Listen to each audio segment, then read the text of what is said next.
Okay, students, today we will talk about a very important rule in life that can maximize your output with very low or very little input. That is called Pareto principle or 20-80 rule.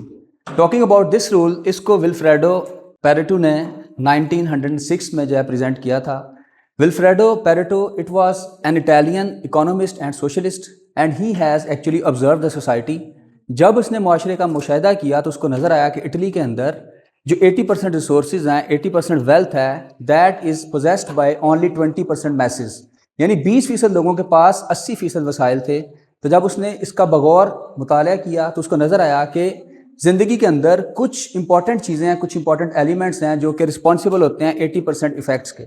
यानी इसकी अगर आप आम या simple अल्फाज में इसको explain किया जाए तो किसी भी बड़े प्रोजेक्ट में, किसी भी बिजनेस में कुछ बेसिक एलिमेंट्स हैं, कुछ प्राइमरी एलिमेंट्स हैं which are leading to dramatic results in that project.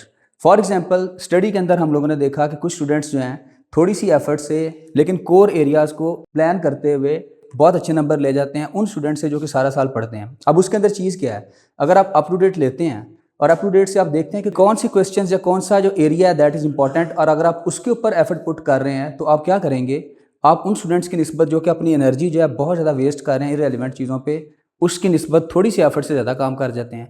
इसी तरह if you are running a business, तो बिज़नेस के अंदर अगर हम देखते हैं कि सबसे ज़्यादा जो इंपॉर्टेंट फैक्टर है दैट इज़ सेल. अगर आप एक बहुत बड़ा बिज़नेस जो है उसको स्टैंड कर रहे हैं लेकिन अगर आपके पास सेल नहीं है तो आपके सारे के सारे एक्सपेंसेस जो हैं अल्टीमेटली आपका बिज़नेस जो है वो कोलैप्स करेगा. तो सबसे जो इंपॉर्टेंट चीज़ है बिज़नेस के अंदर वो सेल है.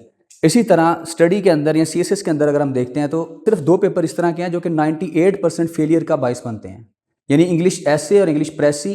अगर हम इन 2 पेपर्स पे अपनी ज़्यादा एफर्ट पुट करते हैं और बाकी पेपर के अंदर फेलियर का रेशो जो है बहुत कम है, तो स्टूडेंट्स जो हैं ज़्यादातर इन्हीं पेपर में फेल होते हैं. और अगर वो इन पेपरों पे फोकस कर लेते हैं तो आपके जो सक्सेस के चांसेस हैं वो बहुत ज़्यादा हो जाते हैं.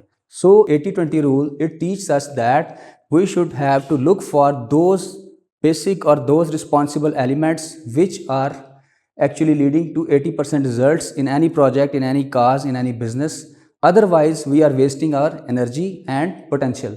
और इसी के रिलेटेड अगर हम देखते हैं फनल थ्योरी में क्या था कि आप एक कीफ लेते हैं. फॉर एग्जांपल, अगर आपने एक पानी की बोतल है उसको फिल करना है, आप जग लेके उसके ऊपर पानी जो है पोर करना शुरू कर दें तो पानी जो है वो साइडों पे जो है स्पिल होना शुरू हो जाएगा. लेकिन अगर आप उसी बोतल को फिल करने के लिए एक कीफ लेते हैं, एक फनल लेते हैं और उसकी मदद से पानी को फिल करते हैं तो आपका पानी जो है वो वेस्ट नहीं हो रहा बल्कि आप इजीली जो है उसको फिल कर लेते हैं. तो आपको फील करना है कि कौन सा कोर एरिया है, कौन सी जो चीज़ है जिसके ऊपर काम करके आप अपनी एफर्ट और एनर्जी को मैक्सिमम सेव कर सकते हैं. इसकी मिसाल मैं देना चाहूँगा. अगर आप एक दरख्त को गिराना चाहते हैं तो सबसे पहले अगर एक दरख्त बहुत बड़ा दरख्त है, आप उसको थोड़े से टाइम में जो गिराना चाहते हैं, अगर कोई शख्स एक कुल्हाड़ी लेके उसकी शाखों को काटना शुरू कर दे तो मेरे ख्याल में उसको 2 से 3 दिन लग जाएंगे, लेकिन शायद वो पूरी शाखें ना काट सके. लेकिन उसकी बजाय अगर वो 2-3 घंटे उसकी बॉटम के ऊपर या उसके रूट्स के ऊपर काम करेगा तो वो ईजीली उस दरख्त को गिरा लेगा. तो इसी तरह किसी भी चीज़ में, किसी भी सोशल लाइफ में, किसी बड़े प्रॉब्लम के साथ जो मेन चीज़ें होती हैं वो रूट पे एग्जिस्ट कर रही होती हैं और उन्हीं को डायग्नोस करके, उन्हीं को आइडेंटिफाई करके अगर उन पे काम कर लिया जाए तो हम ज़िंदगी में बहुत ज़्यादा अच्छे रिजल्ट्स थोड़ी सी एफर्ट के साथ ले लेते हैं. Thank you so much.